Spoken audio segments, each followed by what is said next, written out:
Hi மக்களே, நம்ம இன்னைக்கு என்ன பார்க்க போறோம்னா பாண்டியன் ஸ்டோரோட இந்த வாரம் ஃபுல்லாக எபிசோட் ரிவ்யூ தான் மக்களே. இப்போ ஒரு என்ன நடக்குதுன்னு பார்த்தீங்கன்னா பாண்டியன் ஸ்டோரில் ராஜ் ப்ரெக்னன்சி கிட் வாங்கிட சொல்கிறாங்க மக்களே. அதுக்கு போயிட்டு கதிர் மெடிக்கலில் போயிட்டு ப்ரெக்னன்சி கிட் வாங்கிடுறாங்க மக்களே. வாங்கி என்ன பார்த்தீங்கன்னா கன்ஃபார்ம் ஆகிடுது மக்களே, ப்ரெக்னென்ட் ஆக்குறான்ட்டு. அதுக்கு பயணி என்ன சொல்கிறாரு பார்த்தீங்கன்னா, இந்த வீட்டில் ஒரு குழந்தை சவுண்ட் கேட்க போகுது அப்படின்னு தெளிவாக சொல்கிறாரு மக்களே. அதுக்கப்புறம் என்ன நடக்குதுன்னு பார்த்தீங்கன்னா, எல்லாரும் சந்தோஷப்பட்டுன்னு ராஜ் அவங்க வீட்டிலேருந்து கூட ஸ்வீட்லாம் எடுத்து ராஜுக்கு ஊட்டி எல்லாம் பெரும்படுறாங்களே. ராஜுவோட அம்மா பாண்டியன் கிட்ட என்ன கேட்குறாங்க பார்த்தீங்கன்னா, நான் இப்பேட்டு முறை என் பொண்ணு அப்படின்னு கேட்குறாங்களே.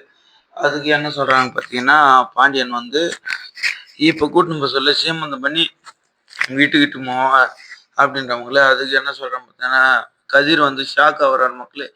ஏன்னா அதுக்கு ஐஏஎஸ் எழுதணும், எழுதி பாஸ் ஆகணுன்ற ஏமிற்கு சொல்ல இந்த குழந்தை அவசியமானது கொஞ்சம் நினச்சி அதுதான் கொஞ்சம் ட்விஸ்ட் மேலே ட்விஸ்ட் ஆகும் போகுது மக்களே. லைக் பண்ணுங்கள், ஷேர் பண்ணுங்கள், கமெண்ட் பண்ணுங்கள், ஹெல்ப் பண்ணி மக்களே. பாய் பாய்.